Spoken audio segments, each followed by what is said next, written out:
Got it. All right. Let's go ahead and hop right into it. Welcome back, everybody. And this Sunday, we have a new book for y'all. It is $100 Million Offers by Alex Hormozy.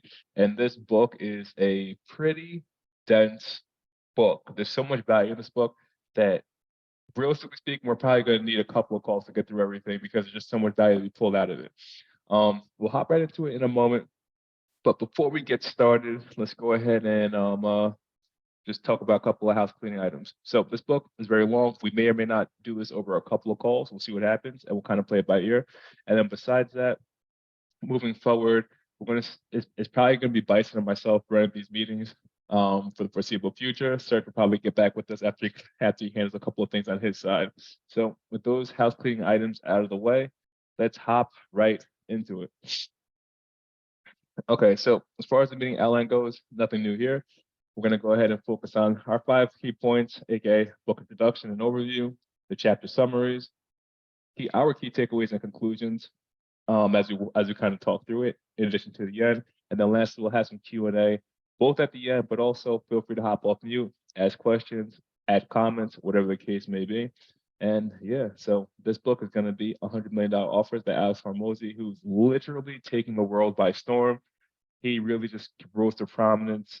Oh, he's actually been doing things for the last, I want to say, 4 to 6 years, but he really just came into the public light in the last year and change, when he decided to start building brand in addition to teaching and more or less helping people understand business. Fascinating guy. We can we could probably have a call just on him later on, but let's hop right into this particular book, what it looks like, and then some of the values we can pull out of it. So here's what the book contents look like. As you can see, we have, what is this? We have about 4 different sections here. We have the intro. We have section 1, which is how we got here, which consists of chapters 1 and 2.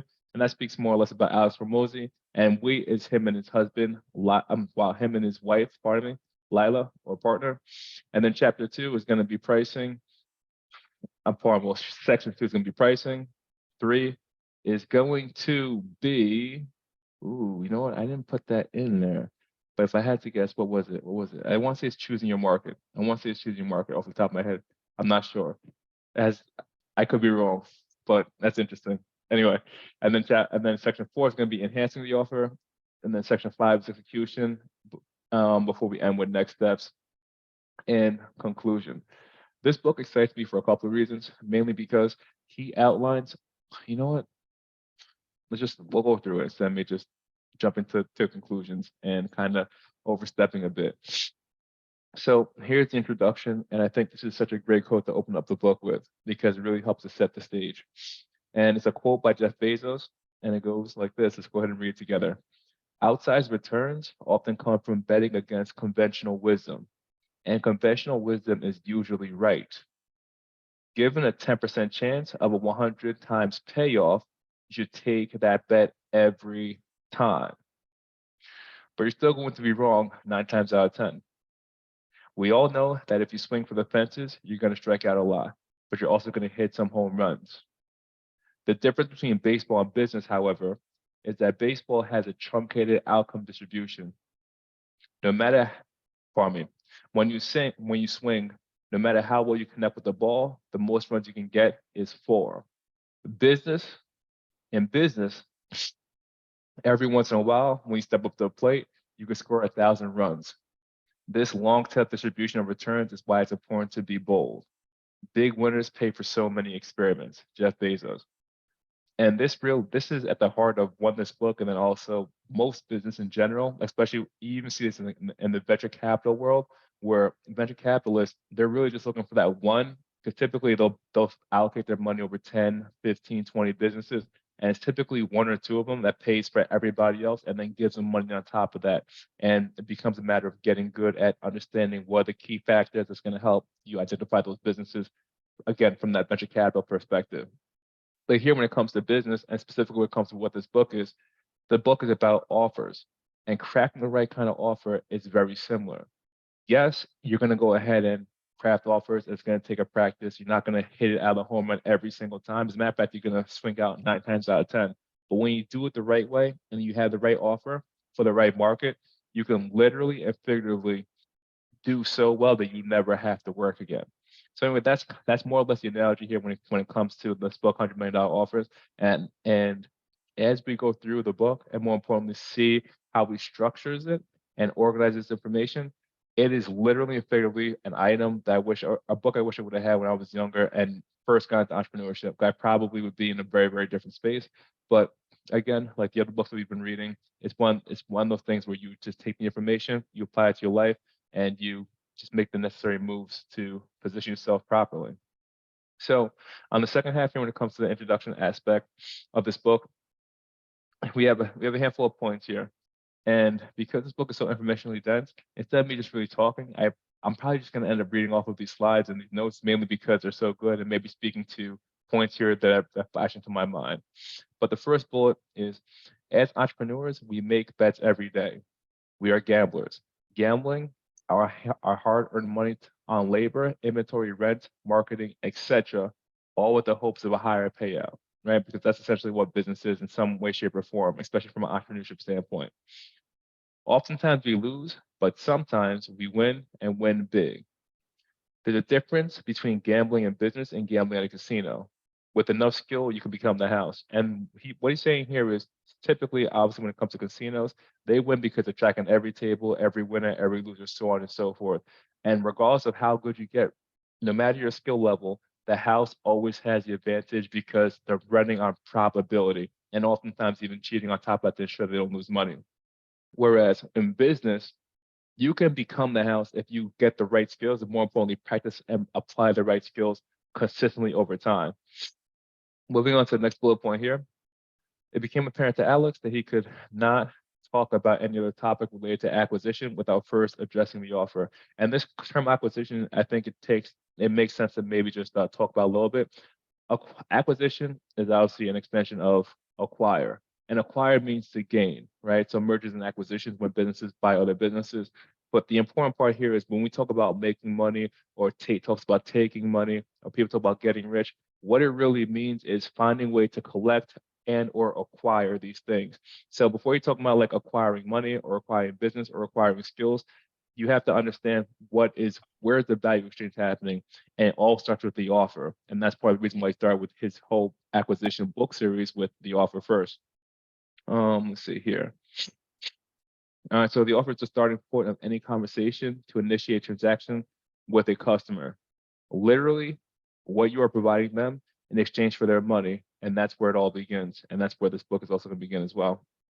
So this book is about making profitable offers, specifically how to reliably turn advertising dollars into enormous profits using a combination of pricing, value, guarantees, and naming strategies.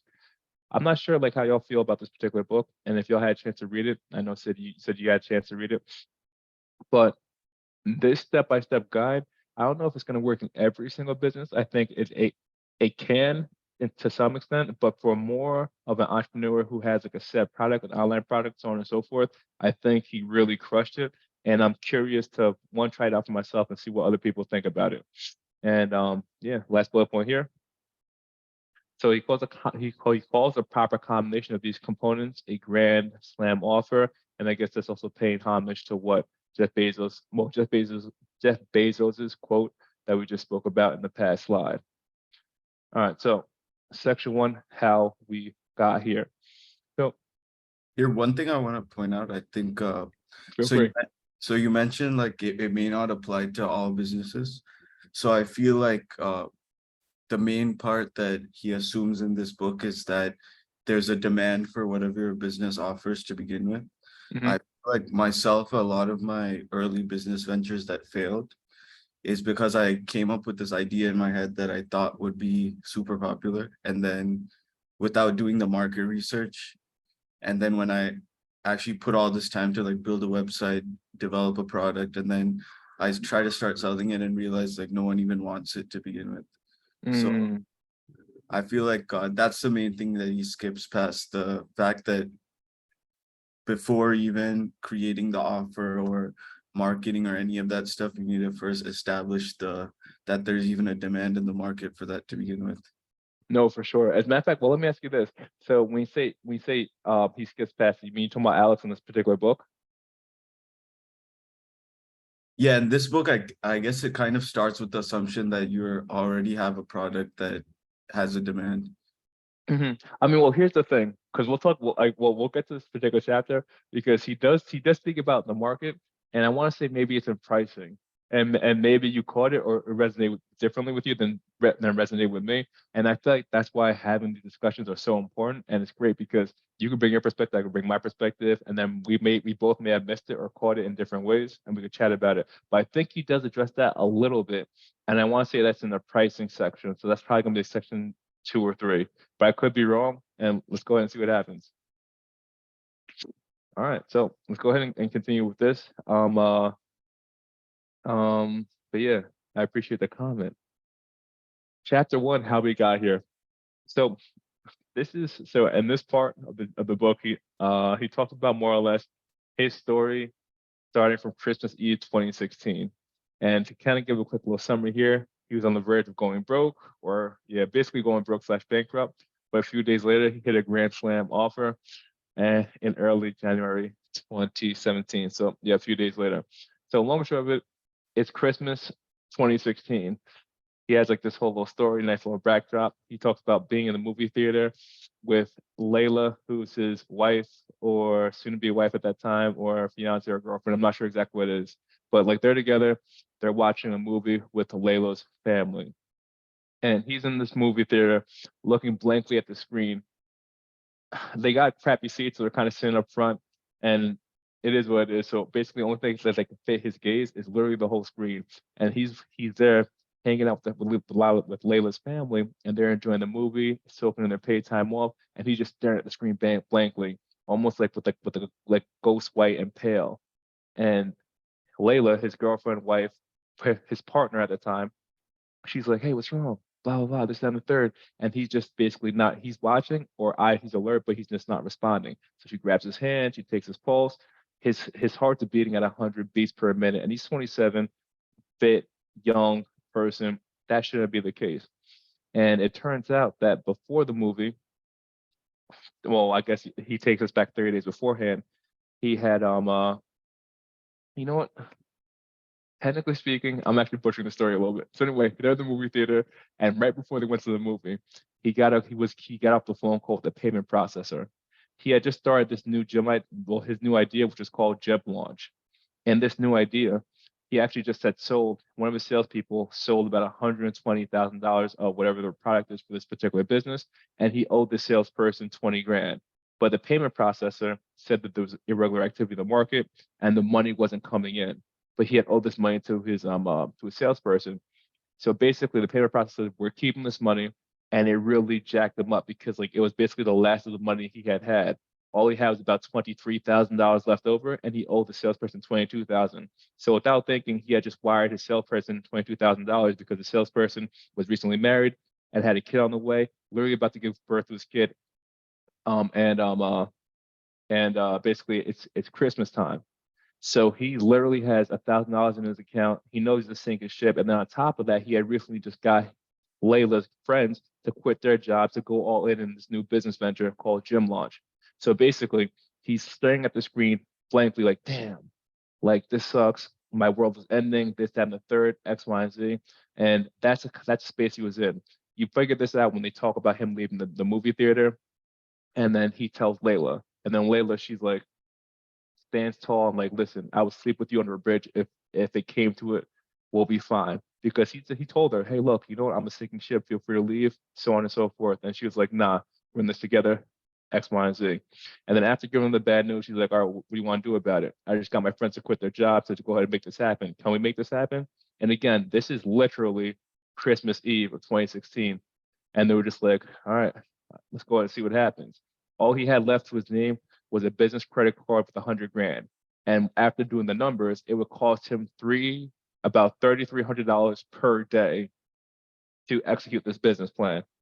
So literally at the cost of $3,000 per day, he basically just threw this Hail Mary of running this using his Grand Slam offer, which he knew it would work because the other salesperson basically sold $120,000 worth of it. And so the first day hit, he has nothing. Second day hit, he has $3,300 less than nothing. And then so on and so forth. And then when and like the craziest thing happened. Over the course of that month, he had spent $100,000 on the card, but he had earned $100,000 and like maybe basically $100 more than 100 grand. So it had worked. By the end of that year, 2017, he had $3 million in profits, not revenue, but profits. So, and literally like basically the Grand Slam offer at work. And that's when he started talking about, that's when he really started that's really where the book starts. I'll leave it at that. It's a little bit of a long story or long explanation for that story, but I feel like it puts things into context a little bit more and is a good landing or a good starting place. And then anyway, so from there, he had that Grand Slam offer. In chapter 2, he just talked about more or less, he kind of takes you back a little bit to like the beginning of his entrepreneurship journey and how we met this person called Travis Jones. Travis Jones told them that the secret to sales is making people an offer so good they feel stupid saying no. And he was 23 at the time, I want to say, or in his early 20s. He had just spent $3,000 to go to this business conference in Las Vegas. It was at a penthouse in one like the hotels down there, and he's there with a whole bunch of other business owners, all of which who paid $3,000. And he was the only person without a business and basically without a clue what was going on. And people could tell it, but especially Travis Jones did. And then he heard Travis saying something about like how, just casually saying how he had earned $1 million. And that hit Alex like, wow, $1 million. I wish I could be like this guy, this, that, and the third. And then Travis, noticing that Alex was definitely way over his head, he's like, hey, you know what? You want to know the secret of sales? And then like Alex, he leads into town like, yeah, what is it? What's the secret of sales? He's like, making people an offer so good they feel stupid saying no. And then with that, he wrote it down, underlined it, circled it, and that's how this whole game of business and entrepreneurship, and more importantly, sales, has started for him, which he calls the greatest game of his life and the greatest adventure of his life, more or less. And through that is part of the reason when he turned around and started trying to teach it, this book came into existence. All right, so section 1, how we got here, Grand Slam offers. So this is going to be continued further. So this is chapter 2. Actually, let me just check one thing here. Chapter 2 continued. All right, so to have a business, we need to make our prospects an offer. So a business is just getting prospective clients to trade us money for our services. Our passions for their hard-earned coins. The only way to facilitate that exchange is by making the prospect an offer, again, being the dead horse a little bit. And then what is an offer anyway? And an offer is the goods and services you agree to provide, how you accept payment, and the terms of that agreement. And I do appreciate the author just takes the time to really hone in on these specific terms, because we hear these terms, we know what they mean, but sometimes lack clarity because we haven't really thought about it, really thought about it. And he does a really good job throughout the book of clarifying other terms when it comes to, actually, we'll talk about that as we get to those terms, but that's one thing I appreciate because it gets everybody's thinking on the same page in terms of what is actually meant or intended. Yeah, I think he did a good job at simplifying this book. But one of the things that comes to mind is how he said the goal isn't to have the most customers. The goal is to make the most money, right? So that really, I know I'm most likely going to go into that a little later on. I'm not sure, I'm not too good on remembering where that came from and what chapter it came from, but it for sure was something that stuck, because a lot of people are, they're trying to get the most customers, but to that point, it's like, bro, just make an offer to where you could deal with higher quality people and not have to deal with the people that are just a waste of fucking time. For sure. And I think that's going to be in section 3, but yeah, no, you hit it right in the head. 3. Yeah, I think so. I mean, I could be wrong, but here's the thing, because keep in mind also, I jumped the gun. No, right. No, but it's still good that you brought it up, because maybe for somebody else who's watching this, they could be like, "Ooh, okay, let me go ahead and get to section 3. Like, I wonder what gets said there." No, you know what I'm saying, and it's good too because like it gives that feedback. But you hit it right in the head, because a lot of times when we use terms interchangeably because there's always so much information. There's so much stuff going on all the time. Like for instance, me being in the fitness space, or at least used to be in the fitness space, and then start making my way back in there as a side hustle after I get myself situated in my normal job. You hear the term working out or lifting weights or so on and so forth. But a lot of people think when they hear working out or lifting weights or going to the gym, they think of just those things. Okay, working out, doing a random exercise, lifting weights, taking something that's heavy and lifting it. But they're not connecting it to like what's the main point and what's the outcome you're looking for. The whole point of exercising, simply put, is to challenge your body. Because when you challenge your body just like, oh wow, if Bison keeps doing these push-ups every single day, 600 push-ups, I gotta now adapt to that, aka homeostasis, and then start building those chest muscles. You know what I'm saying? Or like, let's just say Sid, oh, if Sid keeps running like this every single day, my heart needs to get stronger, my lungs need to get stronger, my circulatory system needs to get stronger, so on and so forth. So the goal of exercise isn't to lift weights. The goal of exercise isn't to work out. The goal of exercise is to challenge your body, which is why you could do calisthenics without anything. You can go ahead and do plyometrics, you could do resistance training, you could do weight training. That's why there's so many, there's a myriad of ways to do it. But the important part is understanding and having clarity of what the actual outcome is.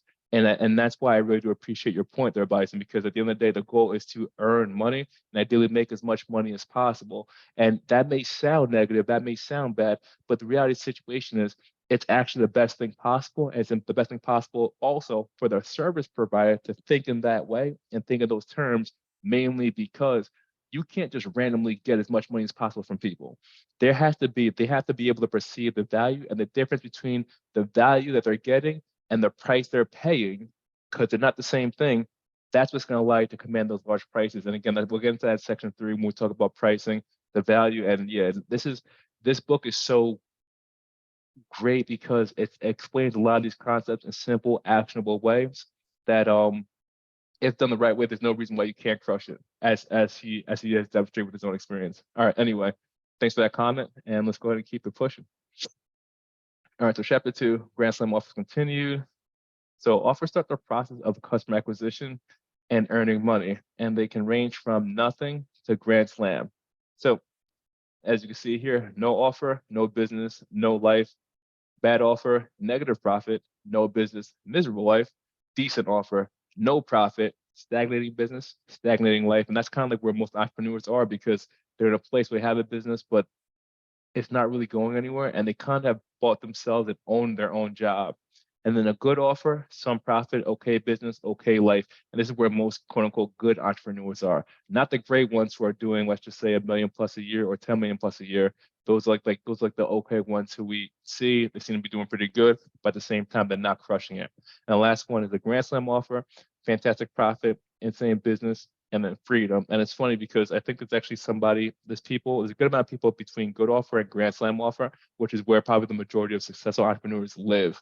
But Grand Slam offers is when you're crushing, when you're really, really crushing. All right, so again, chapter 2 continued. So we talk a little bit more, well, I should say the author talks a little bit more about the 2 main problems that entrepreneurs face and how this book solves them. And the 2 main problems are 1, not enough clients, and then 2, not enough cash, aka excess profit at the end of the month. And he talks about that later on when it comes to margin and understanding margin, but we'll get to that point when we get to that point. So he ends this particular chapter by talking about what's in it for you and then what's in it for him, to set expectations and to give you understanding of why, like the why behind what's going on. So in terms of what's in it for us, the goal is to, 1, learn about how to make proper offers, and more, not just proper offers, but Grand Slam offers, understanding like pricing, understanding the market, understanding some of the drivers, understand the importance of niching down and why you must, so on and so forth. So you get to learn all these things with the end goal of, again, going back to that Jeff Bezos quote, being able to run your experiments, but eventually running the right experience, or getting to the point where you put these items in the right combination to create a Grand Slam offer for that particular niche, and you never have to work again. That's what's in it for you. The ability to go ahead and have a framework for you to think through and apply to whatever you're trying to do, and ideally make that a reality for yourself.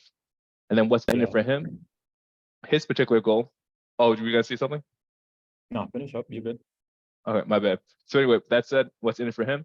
His goal is to ideally take people, well, first things first, put these materials out to the world to help other entrepreneurs. That's like his first goal. His second goal is to give a framework for those people who are hyper executors to go ahead and take their business to $1 million, to $3 million to $10 million per year in revenue, because that's a big enough business, and also demonstrates to him that that particular entrepreneur is a high enough level executor and has demonstrated competence. Whereas if he was to invest in their business with the goal of bringing it from 3 million to 100 million, that same person can now execute to make those things happen because they have demonstrated competence. And then more importantly, there's now shared trust because that same entrepreneur, if they're doing $100,000 a year, $250,000 a year, and they apply these same principles and they get to 3 or 4 million or $10 million per year, they already know that one, Alex is a real deal. Two, he gave up a lot of his free stuff and it allows him to do this. It makes sense for me now to partner with him to go to the next level if I so choose. So that's what he's trying to get out of this. One, make the world a better place. Two, help entrepreneurs become better versions of themselves, or at least be able to make enough money to stay in the game. And three, he really believes entrepreneurship, well, entrepreneurs as problem solvers, and the world has a lot of problems that need a lot of solving, and he wants to do his part. So it's both altruistic and then at the same time a bit selfish too, because he's looking to have or invest in the best of the best and help them grow. So that's Yeah. going to be that's section one in a nutshell. I'll go ahead and stop here for a sidebar conversation. Yeah, no, I just want to touch on just a personal lesson, you know, because as I'm listening to this, I go based off the things that hit home for me, right? So for me, one of the things that hit home was when he said, you know, don't make me niche slap you, right? But he went into depth into saying, bro, the problem is it's not about switching over to a new market. It's that you pretty much have to start all over, right? With your approach. You're having to pretty much learn a new audience and learn what is it that resonates with that individual. And I guess we don't really look at it like that, but it is relational, right? It is relational. It's understanding what the end user responds to, right? And I didn't really see it that way until I was hearing him talk about that. It's like, damn, bro, it's like anytime that I switch based off a lack of results, what's really happening is I'm having to start all over and learn what is it that resonates with the end user. And that's something that hit me, For you know. sure. So, and hopefully somebody that's listening on the other side is like, damn, maybe I've overcome that, or I'm going through that right now, and they'll take the time to listen to this book and get value from it. You hit it right on the head. And that's a good part. We'll get to that today. We'll see what happens because he just has so many. Every single page is actually filled with really, really good information. This one of the few books that has that. But to your point, it goes back to like how you're communicating, what do they find important, what words do they use, and then and those items. Once you have that down, there's so many people who fit that bill. There's no need for you to even if you could target them properly, there's no need for you to even switch. But we'll get to that when we talk about that section because he has a few great examples that I want to talk about. Yeah. It's fucking powerful, man. Oh no, It's super like powerful. I like to think of it like this: is like every industry, English has thousands of languages within the English language. You know what I mean? So that's how I look at it when we speak on this topic. It's like, dude, if you think real estate, if you think financial market, if you think dating, if you think whatever niche, there's higher levels. There's deeper levels to the language, and it's all English. But I think that's what he's talking about. It's like when you fully understand that niche, you could go deep and resonate with whoever. You could relate with whoever when it comes to talking to them about For sure. And most people they don't niche down enough. And if they happen to, if you just happen to have niche down, I know I hear you. Like it's not just you. Like it's most of us. It's most of us because we don't have the right framework of thinking about it. Which is the miracle of this book. He also has another book coming out called $100 Million Leads. And ideally, I'd love to do something where we can get like maybe 100 or because there's something about if you can get 100 people or like a group of people to do something with the actual that book. He's doing some kind of online. You know what? We'll talk about it later. I don't like. I'll bring it up in the book club. But simply put, there's some kind of bonus that could be available for the group if we can get like X hundred people, like 100 people to do X, Y, Z for that particular book, which is the next book in the series. And I think it's going to be out of this world. But let's move on to section 2 here. Unless we have anything else we want to chat about. Sid, any questions, comments, concerns? Nah, all good. All right, cool. Let's go ahead and keep it moving. All right, so next we're going to move on here to pricing. All right, so chapter 3, the commodity problem. Grow or die, maintenance is a myth. So with this particular bullet point, the author talks about it's either you're growing or you're dying. There is no such thing as being stagnant. It's impossible because here's the thing. Year over year, even like when you look at the broader market, the S&P 500, if you are staying stagnant, you're actually falling behind because that market is growing at 9% a year, anywhere between 8 and 10% a year. So by staying still, you're actually moving behind because everybody else is growing. If you're in a faster growing market, let's just say that's growing at 20 or 30%, if you're not at least growing at 20 or 30%, then you're not even staying in the same place. And this kind of goes back to compounding. There's a passing of time. And the book, The Compound Effect that we just did last, that's why like the compound effect only works because the same principle is applied every single day, whether it's the actions that you're doing, so on and so forth. So it's either you grow or you die. Maintenance is a myth. Growing, when it comes to business, specifically, could fall into these three things, which could actually be bundled down to two things. But the three things are get more customers, increase the average purchase value per transaction, or get them to buy more times, aka have more transactions with your business. So that's what growth looks like in the purest sense. There's many different forms of this, but simply put, it's these three things, and even then items 2 and 3 can be bundled together as increase each customer's value. He then, also going back to the terminology we're talking about and how he keeps things simple and make sure everybody's on the same page, he then talks about two business terms and what he means by these business terms. The first one is gross profit. And then gross profit is the revenue minus the direct cost of servicing an additional customer. The next term he uses is lifetime value, and that's the gross profit accrued over the entire lifetime of a customer. Let me see here. If do I want to dive deeper into the gross profit? I think it's just super. I think it's just super relatively cool straightforward. how. Yeah, I think it's just cool how he. Because I'll be honest, bro. Even me reading this, I want to be a successful business owner, XYZ, but I don't know the definition of these by heart, right? So I think he did a great job at simplifying it and putting the definitions of things that actually matter in business. You know what I mean? Right. Like there's a lot of people, me included, that we say we're business owners, we want to be XYZ, but if we were asked, you know, these questions, what's the definition of, or what are our gross profits or lifetime value of a customer, etc., we don't have an answer for it. So, you know, these are the terms and these are the languages that real business owners understand, they speak. So I think he did a good job at you know, defining these terms and using them throughout the book. For sure. And it's funny too, because getting back to even just talking about the English language that you were saying earlier, there's always certain language barriers, and that's part of like paying your dues to even play the game. And I think he does a really good job here because even these two terms, gross profit is a term, and the reason why he wanted to go ahead and spell it out here is a term that can be perceived and used differently depending on who you're talking to and how they were educated. And a lot of people, they'll say the term, but they actually mean different things, which is why he's talking about what he specifically means. Same thing with lifetime value. Same thing with lifetime value. You know, let me grab this book here because I have the book here with me. Let me go ahead and just pull, because this I think could actually add value to people. Mainly because, let me see here. Yo, let me add one thing. Yeah, feel free. Yeah. This was probably my favorite chapter, and I feel like so one line that Hormozi states is he's like, whatever you're selling, you want to price it at a point that for the customer it stings a little bit to pay for it. And that was like a new concept to me because I was thinking you want them to be like comfortable to pay for it, right? So you want to give like a cheap price, but he's like, no, you have to make it sting for the customer so that way they're like emotionally invested and actually care about the product or service. Right.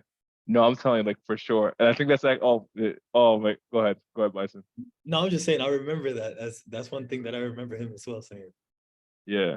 No, he has gems in there, that's for sure. He definitely has gems in there. And the reason why, like, I'm smiling when you bring it up is because I think it's part of the next section, but I could be wrong. But yes, no, you hit it right in the head.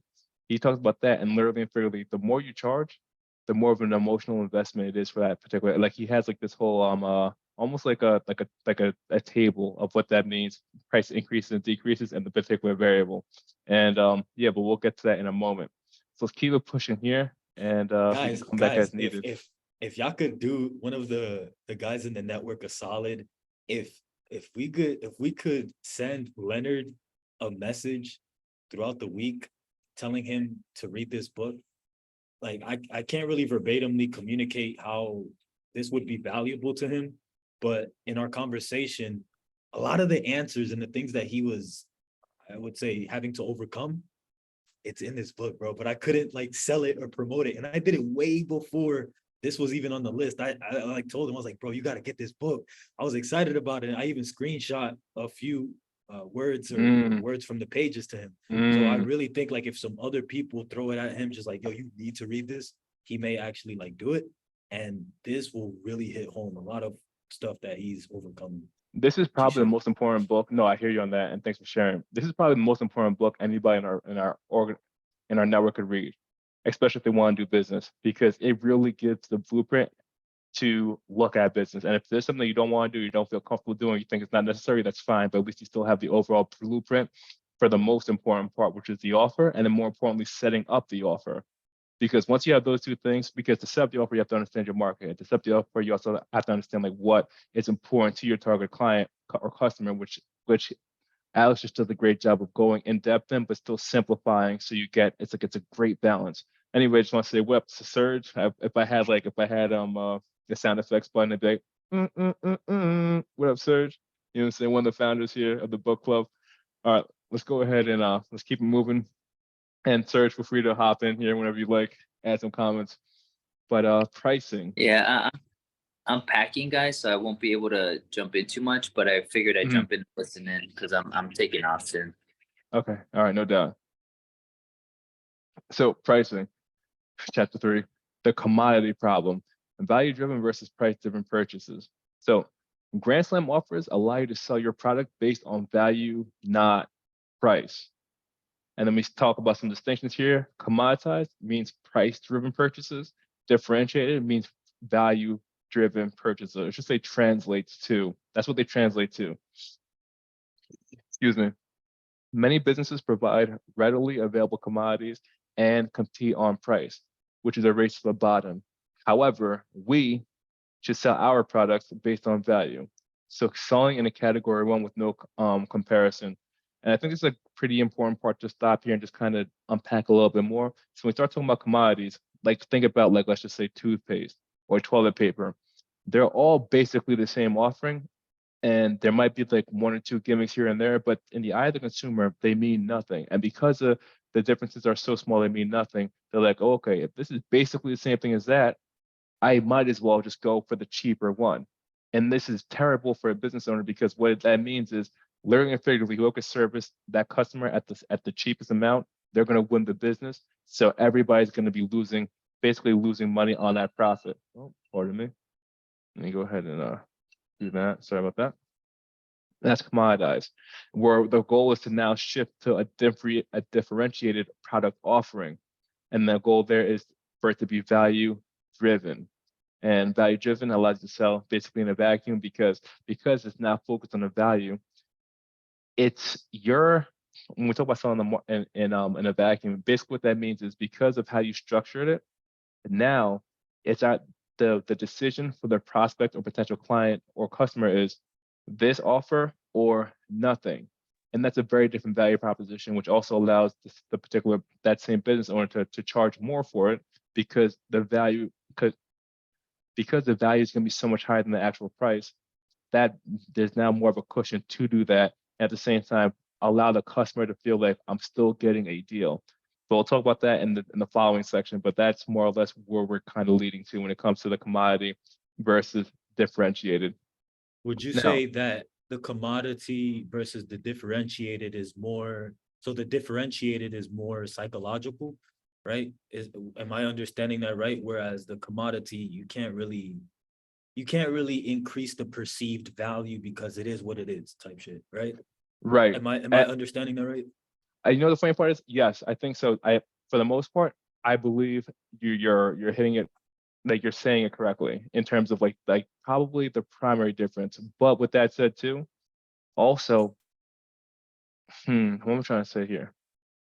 When it comes to people, if I'm understanding it wrong, say nigga, you're no. missing Here's the thing, because so here's it's a little bit more nuanced because to your point, you have the commodity service, which is what it is, and it's easy to compare. And differentiated is hard to compare because the value that's in there.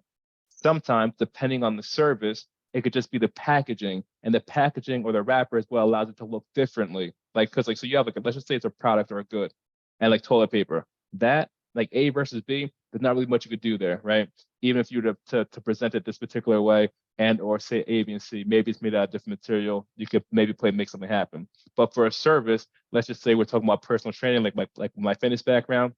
Somebody be like, oh yeah, online training, and somebody be like, online training, but along with that online training, you get maybe they have like other business associates who do nutrition, who do this, who do that. So now what it is like this, it's still the same core product of online training, but this one now it has the added value of, oh, okay, here's a cheat sheet of meals that you could have. Here's this, that, and the third. Maybe this one has it, but it doesn't communicate it or market it in the right kind of way. So that could be psychological. But then aside, and that's what you're saying, and that's correct. But aside from the psychological aspect, you could actually have personal training A and then personal training B, which are essentially the same, very similar to the last example.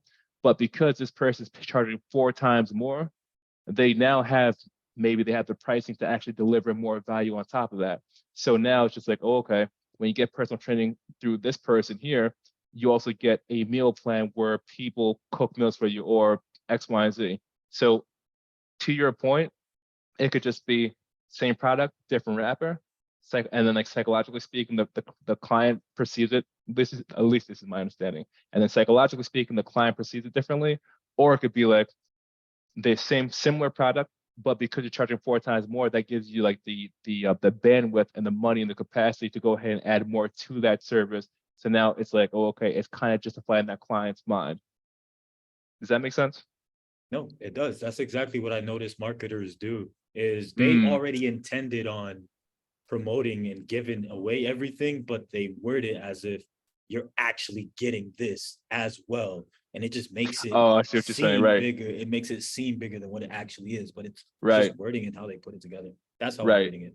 And that was, and he makes a great point. He's like, and like when he talks about the infomercial, he's like, get these knives for $29.99, and then this, that, and the third, and then these sharpeners, and then, and again, just building and stacking And the you'll value. you'll also get, but that's part of the, it's all what they say, it's all baked in the cake. You know, it's already Right. baked in the cake anyway. Right. No, you hit it around the head. Okay, gotcha. Thousand tracking there. But anyway, hopefully that adds value to somebody else who watches this. And let's go ahead and keep it pushing. So, what does a Grand Slam offer do?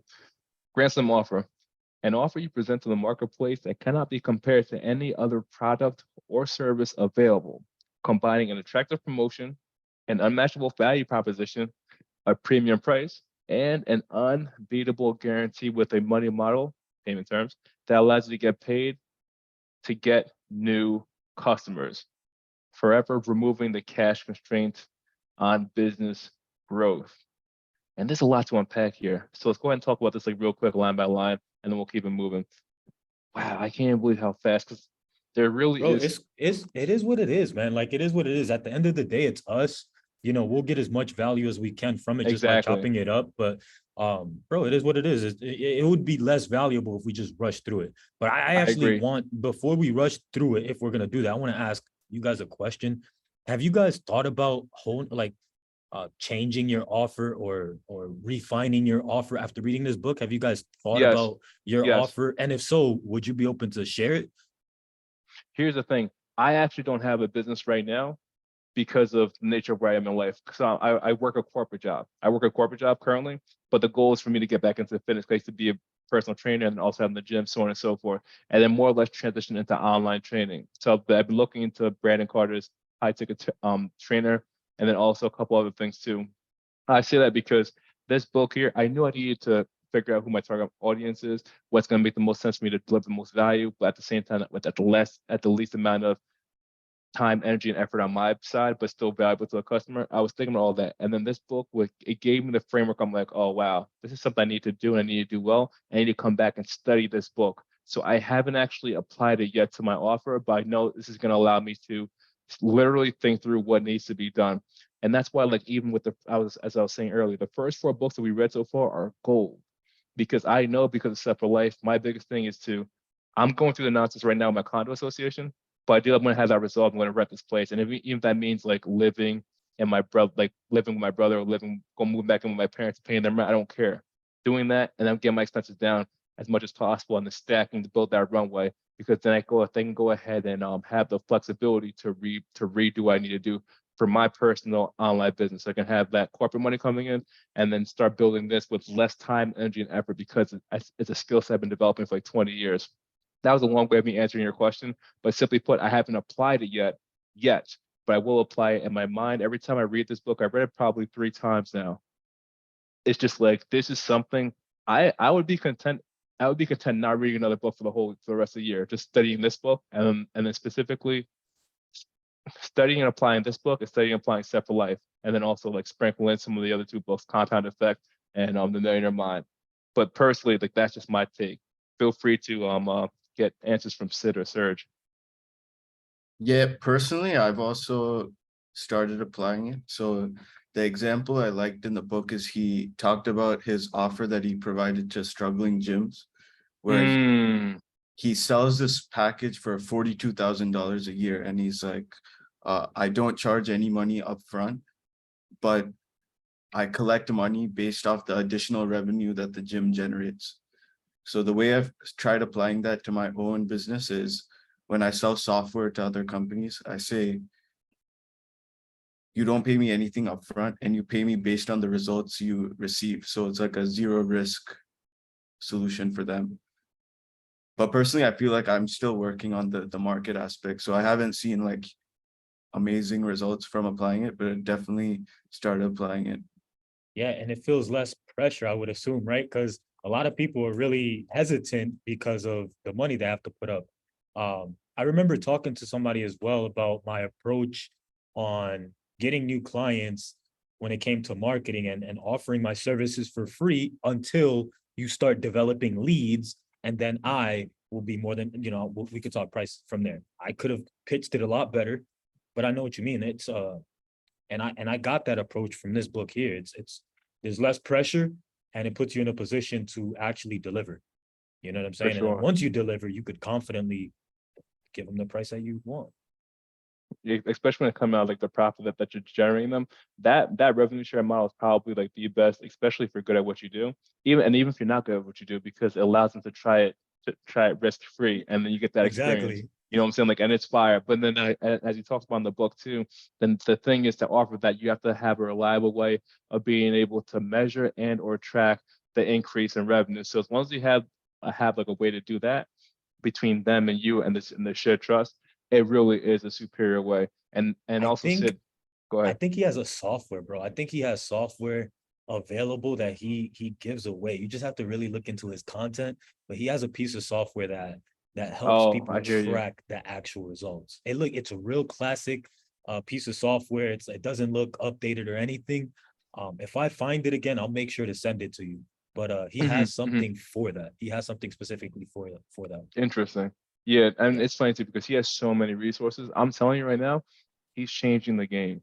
He's changing like he's making free like cool again. He's really really making free cool. Like the world of business is gonna look so radically different 3 to 5 years from now because to even be considered good, you're gonna have to be giving away so much stuff for free that and build so much community and have demonstrated competence that when you do drop something, then you can charge money. But a lot of people, the game of business is going to change, and he's just accelerating that change so much. Let me see if there's a comment I want to make real quick, and it had to do with what Sid was saying, and specifically when he talked about gem launch and them paying 42,000. You know what? I'll wait till he gets that section because that story is such a good story. Like the story about the hotel room and his father, and then waking up and how his father just could not believe.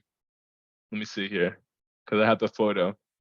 So like when his father could not believe that every single person in this, or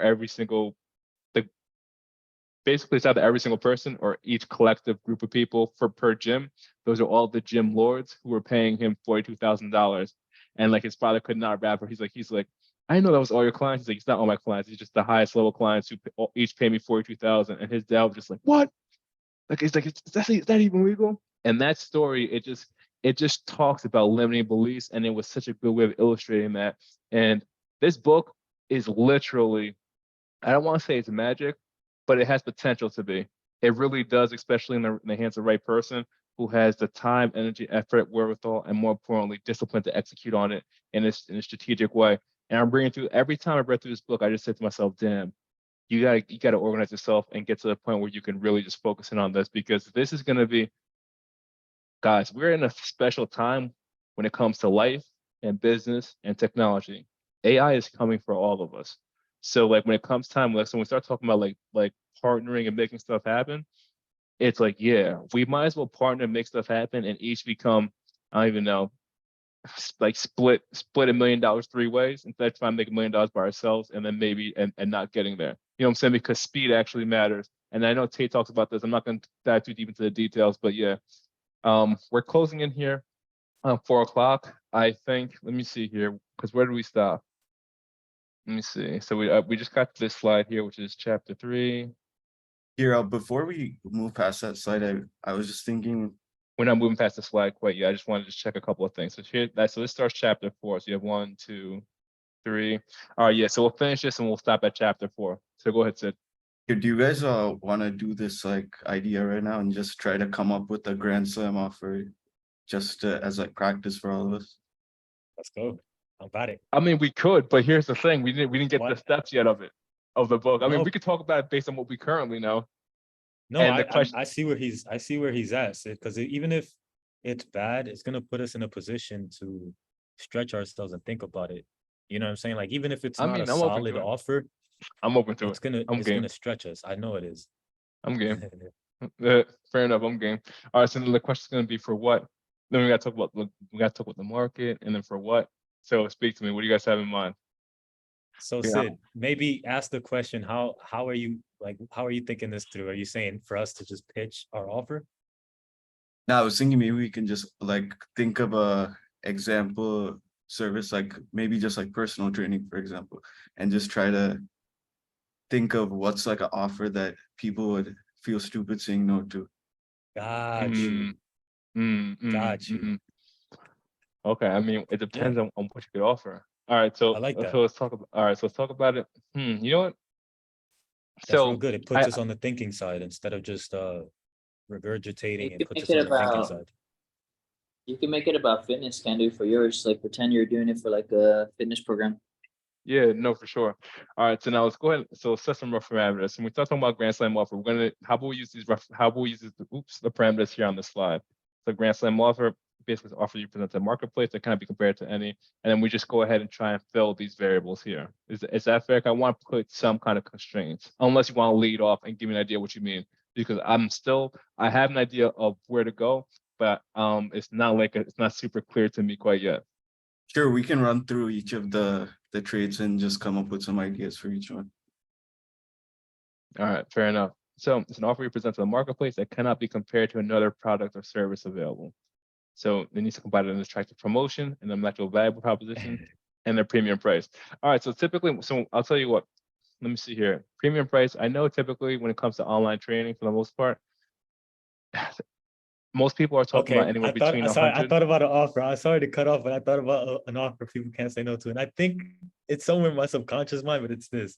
Okay, Okay, go so ahead. all right, pay 100 a month. And if you miss a day, if you miss one of the days that you committed to, you have to pay a $10 fee.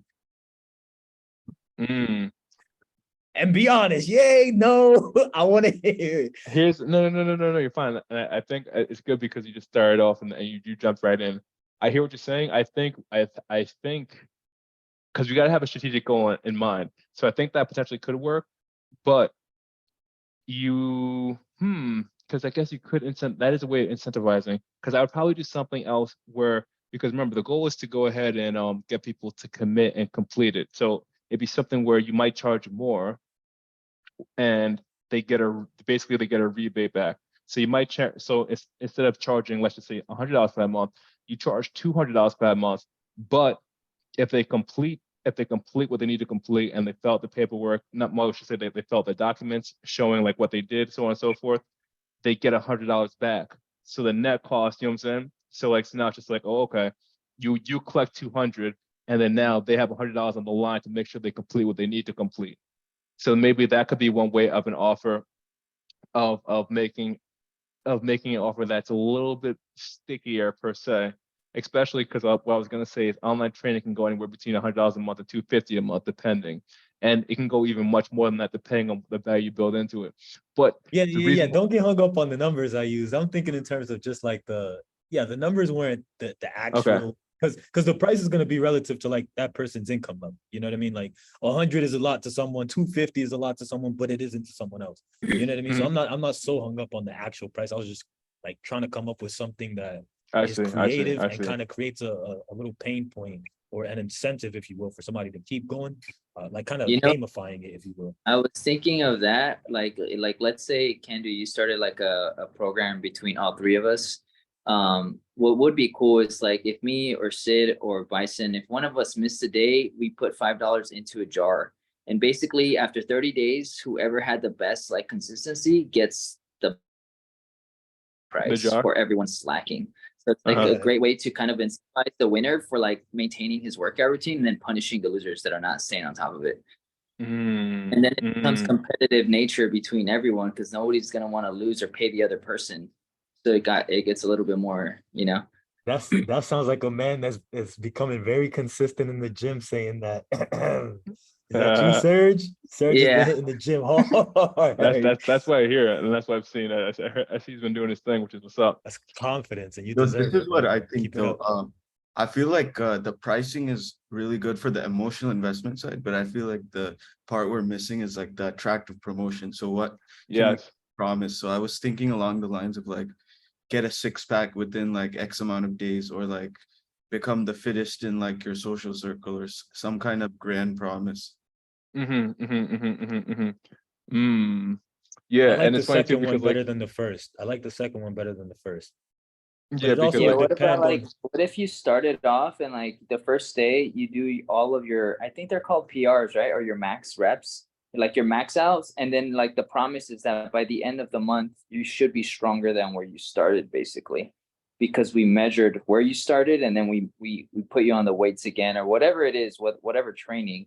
And essentially your conditioning or your weight training, you should be at a better position mhm, and you could mhm. track those metrics, whether even if you want to lose like weight or if it's body fat percentage, you could do all those measurements up front and then check those measurements again after 30 days.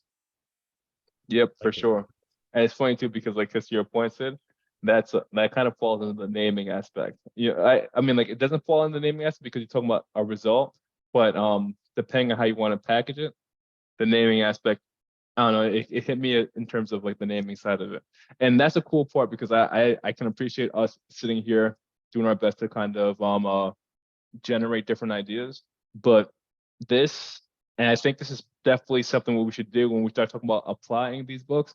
We should maybe even have a section where we just focus on, or a session, I should say, when we just focus on applying these items. Because once we get through once we unpack the other parts of this book here, and then we have like the full framework out, we could just literally follow the framework and then brainstorm. Because he literally goes through like, especially when later on in the book, he'll go through like this long ass brainstorming session in terms of what it means per section and per part. So by the end of it, you have like hundreds, if not thousands, of variations to go in and see what makes the most sense as you try to hone that on your Grand Slam offer. But anyway, I like the way y'all are thinking in terms of taking this and applying it immediately. And Yeah. yeah, we can't. Shout out to Sid for that question because it's what I call a quality question. It elicited us, I think that's the right word, but it made us, it forced us to think. You know what I Mhm, mean? It forced us to actually think in a different way, not just things that we know. It got, or at least it got me thinking something different and kind of being semi-creative mhm. versus something that I just know. No, for sure, for sure. I just think it's gonna be a lot. I think it's gonna add more value when we get to later parts. But I think it was a great starter because it gets us thinking in terms of applying this new knowledge instead of bison as you're saying, in terms of what we already know. But Eric, here, let's get through these last three slides and we get to chapter 4 and we'll call it. All right, so moving on here, let me go ahead and make that a little bit smaller. All right, so chapter 3, the commodity problem. So what does the Grand Slam offer do? This offer gets you out of the pricing war and into a category of one. So the resulting decision for the prospect is between your product and nothing, which results in more customers at higher ticket prices for less money.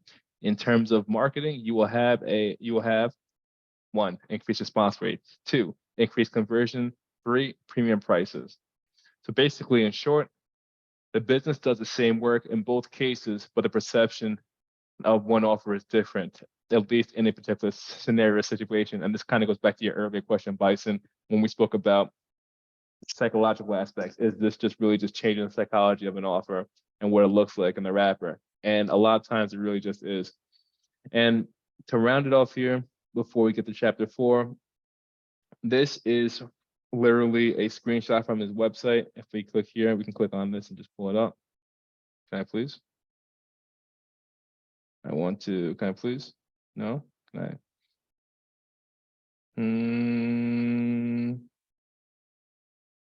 That's interesting. I thought this was clickable, but it's not. Actually, yeah, I guess I see it's not. But anyway, so with that said, on his website, acquisition.com, he has training offers, and this is a video. He has a lot of video support for like, let's just say, the book and the content in this book. I really recommend y'all going out checking it out. But this is a diagram that's in the book when he just talked about a commoditized offer versus a Grand Slam offer for the same exact services. And let's go ahead and zoom in here a little bit. Really? I'm trying to zoom in, it's just doing the exact opposite. I'm not even joking, because it's the way like the Google spreadsheets are formatted. But hopefully this makes it a little bit easier to see. But as you can see here to the left, you have the commoditized offer, and this is an ad agency running and marketing. So essentially, the way the business is set up is they ask for $1,000 upfront in terms of ad spend, and that's going to reach 300,000 people. And because it's a commoditized offer, it has a lower response rate. And here the response rate is 0.0015. So if that was a percentage, it's damn, that's crazy, because if that was a percentage, it's like basically it's 0.15%. And the appointments booked on that 300,000, well, at that response rate is going to be 40, because, and then the show rate is 75%. I know this is hard to see, but it's much more clear in the book. And so of the 75%, only 40, well, when you apply this 40, when you apply the 75% show rate, the appointments booked, it leaves you with 30 appointments showed. And then if the closing rate is 16% because of the offer, that means the appointments closed or sold is going to be 5. And then at $1,000 per, your total amount, basically the total you earned is $5,000. So ROA, and that's going to be your return on advertising. Is going to be 0.5 to 1. So this is a typical commoditized offer for an ad agency. So when it's all said and done, you spend 10,000 to gain 5, but the good news is come next month, you do the same thing. However, you already have 5 from the previous month. So by month 3, you start making a profit, and that's typically how it goes. It doesn't necessarily talk about churn rate, but like that's a commoditized offer. But now if you keep everything the same, but then you restructure using a Grand Slam offer, it allows you to do a few things. So just using the same numbers here, $10,000 in spend, it's going to get you the same 300,000 impressions. And then from there, the response rate is actually going to be 2.5 times more. And this is an actual example. It actually ended up being 2.5 times more. So instead of the 0.00, well, I should say 0.00015, it actually became 0.00033. So that's 2.5 times more. And that's because it was a more appealing offer because they structured it in a Grand Slam offer way. So then again, the appointments booked is 2.5 times more. So instead of 40, it's now 100. And again, because it was more appealing. The show rate is the same. So of the 100, they only showed to 75% of people. Which then yielded to the closing percentage. The closing percentage, because the closing percentage rate also increased because there's more value due to how the offer was repackaged. So more people ended up buying. So instead of only closing at 16%, they end up closing at 37%. So the appointments closed, instead of it being 5, it ended up being 28. And the kicker is because there's more value and more perceived value, instead of charging $1,000 per new customer, they're able to get about $4,000 per customer, a 4x in price. So the total now, as you can see here, instead of having $5,000, it became 112,000, which is a 22.4x cash upfront collected. So you paid $10,000 in advertising spend to get basically get to an 11-to-1 ratio. And this is what it looks like in real life in terms of an agency, who they brought on, and how they're able to increase their business. So this is an example of what a Grand Slam offer could do. Is it going to be like this every single time? Obviously not, but it also depends. It could be better, it could be worse, but it also depends on the skill of the marketer and the person who's operating. So that's going to be where we're going to end it for today, because while an hour just isn't enough when you start unpacking a book like this, which is more of a manual than a feel-good book. But as Bison said, I believe this is a really good investment of time, energy, and effort, because there is no point in reading a book if you don't comprehend, if you don't understand like why you read it and pulled anything from it. You might as well not have read it at all. And I think the same thing with these book club meetings. So ideally, we want to get through it all, but we're just going to be smart and extract the value. We're pulling up here on quarter after. Questions, comments, concerns, anything else anybody wants to add? Or Hey, that reminds me of mediocre tutorials. He's somebody that says that. What's Questions, that? comments, concerns. It's a good way to end it. Questions, comments, concerns. yeah, It's good, man. that's It's good. interesting, because But no, I've been saying that for a minute, probably for the last few years, just because like that's my favorite thing to see in the corporate environment, because there's a lot of people who they want to say something, but for some reason like they're afraid to. So like I just I'll say that, and I'll kind of go through like almost like the bidding thing. So I'll be like, going once, going Yeah. twice. You got good leadership skills. You're I mean, I thoughtful of try other to. people. That's a goal, because at the end of the day, like if you want to go far, go together. If you want to go fast, go by yourself. And I'm trying to do both, but I'd rather go far and in a sustainable way so we can all make bread. But all right, team. I'm good. I'm gonna good. go Thank ahead. you for asking. No, I'm good. Yeah, no, for sure. Serge, Sid, we good? Yeah, for the future meetings, do we want to go through the rest of this, or are we gonna pick a new book? I think, actually, that's a great question in terms of where we're going to close it. I was actually thinking we have relatively small participation relative to who's in the group, obviously, as you can tell. So it could be something where if y'all are open to it, we could definitely have another meeting come next weekend and just kind of go through it, depending on how y'all feel. But at the same time, I want to be sensitive to your schedules.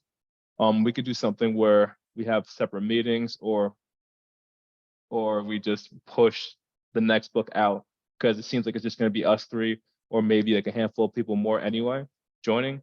So I'm open to either. Thoughts?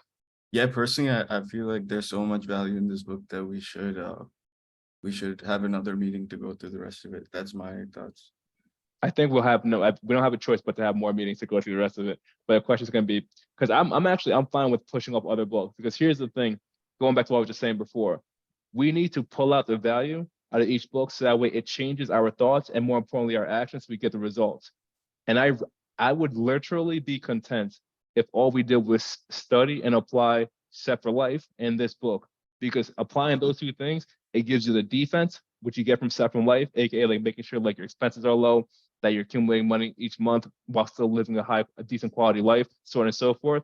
And then the offense, which is this book, how do you get more money in?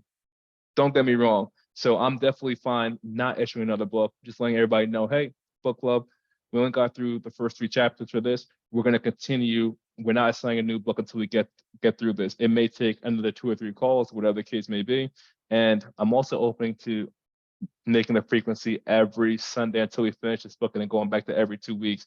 But at the same time, I don't want to impose on anybody else's time. So what's the feedback from y'all? And I'm more concerned with y'all feedback on this call, because we're the consistent people week in, week out, or bi-weekly. Yeah, at least for me, I'm fine with weekly basis. Yeah, to keep Yeah, it a stack, I've I don't know done why we changed it in the first place, but I respected the thought to do it every 2 weeks, and I just said, fuck it, that's what they want. But yeah, man, it was okay with me, the weekly. Okay, bet. Yeah, I think the idea was once a month and we changed it to bi-weekly. I don't know if we had it weekly, Yeah, or did we? I believe initially we met for But the it was first the couple. same book, right? It was the same book. It was like, it wasn't like we were cranking out a book per week. It was like the same book for like the Yeah. month. Yeah, it was a different Um, format. Yeah, that was before yeah. the format changed. You're right. I'm down to keep doing this book just because I only did half of it. I was gonna listen to the other half right now on my flight on the way to Phoenix. So that'd be perfect for me because then I'd be able to like fill in the second half of the book with you guys. For sure. And we're not even a quarter. We're probably about a quarter through because it's 16 chapters, and we got to, like, let's just say we got to chapter 4 today. So yeah, so I mean, and I think, and it's funny too because like the other chapters are even more dense. So I think we probably have to a good 3 to 4 weeks. So I think based on consensus, what makes the most sense is let's go ahead and aim to do these Sunday weekly until we finish this book, and then we'll return to the bi-weekly cadence afterwards. And then as needed, we can go ahead and, depending on the book, because again, my goal is to grab this information, and then more importantly, change my life for the better with this information. I think that's what everybody's trying to do here on this call as well. But all right, team, I'm gonna go ahead and end it here, or actually, Bison, you're gonna have to end it here because you're on the ones and Yeah, twos. I And yeah, I yeah, we'll get appreciate this posted everybody's time today. I appreciate everybody's time today. This was an awesome call, and we'll wait for the next one. for sure. All right, y'all, make a good Sunday. Peace.